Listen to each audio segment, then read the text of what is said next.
अप्रैल माह में हम लोग यहाँ जो हमारा एक बच्चों का प्रवेश का जो समय रहता है, पहली बार हम लोगों ने प्रवेश उत्सव आयोजित किया, पाठ्य पुस्तकें समय पर वितरित की। कक्षा 1, 6 और 9 में प्रवेश की जो प्रक्रिया है उसको हम लोगों ने सरल किया, विकेंद्रित किया। 6वीं क्लास में बच्चा अगर एडमिशन कराने जाएगा तो 5वीं से निकला हुआ उनका जो प्राचार्य, उसकी जिम्मेदारी होगी कि वो मिडिल स्कूल तक उसको छोड़ने जाए। हाई स्कूल में जब उसका एडमिशन होगा तो मिडिल स्कूल के प्राचार्य की जिम्मेदारी होगी कि हाई स्कूल तक वो उस बच्चे को छोड़ने जाए। इससे हमारा ड्रॉप आउट भी घटा है और हमारे बच्चों की पढ़ाई का जो स्तर है वो भी सुधार हुआ है और हमारे एनरोलमेंट रेट भी बढ़ी है।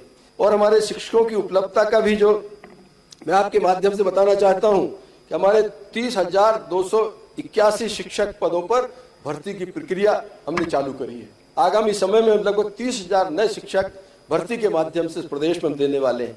75,000 के आसपास अतिथि शिक्षकों की नियुक्ति हमने की है। अतिथि शिक्षक पहले काफी देर से लगाए जाते थे।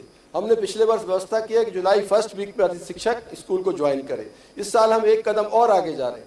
अप्रैल के महीने में जब हमारा सेशन चालू होता है स्कूल का, उस समय अतिथि शिक्षकों को हम ज्वाइन करेंगे। और एक व्यवस्था माननीय सभापति महोदय हमने और की है कि पहले अगर शिक्षक छुट्टी पर जाता था, क्लास खाली रहती थी। अब एक दिन को भी अगर शिक्षक छुट्टी पे जाएगा, प्रधान पाठक के पास ये अधिकार होंगे कि वो एक दिन के लिए अतिथि की नियुक्ति करे। बच्चे का समय खराब नहीं हो, समय का सदुपयोग हो, इस बात के लिए हम लोगों ने निर्देश जारी किए। माननीय सभापति महोदय, 20,000 से अधिक अतिशय शिक्षकों को हम लोगों ने युक्तिकरण उनका किया है। और फेस एनेबल्ड हमारा आधार आधारित शिक्षक उपस्थिति प्रणाली हम लोगों ने की। हम लोगों ने कैसा मैकेनिज्म डेवलप किया है जिससे शिक्षक अपनी अटेंडेंस तो डालता ही है, साथ ही उसकी किसी भी तरह की विसंगति, समस्याएं, छुट्टी आदि का कोई उसकी है तो उस ऐप के ऊपर जाकर वो उसका भी निराकरण करने के लिए आग्रह कर सकता है।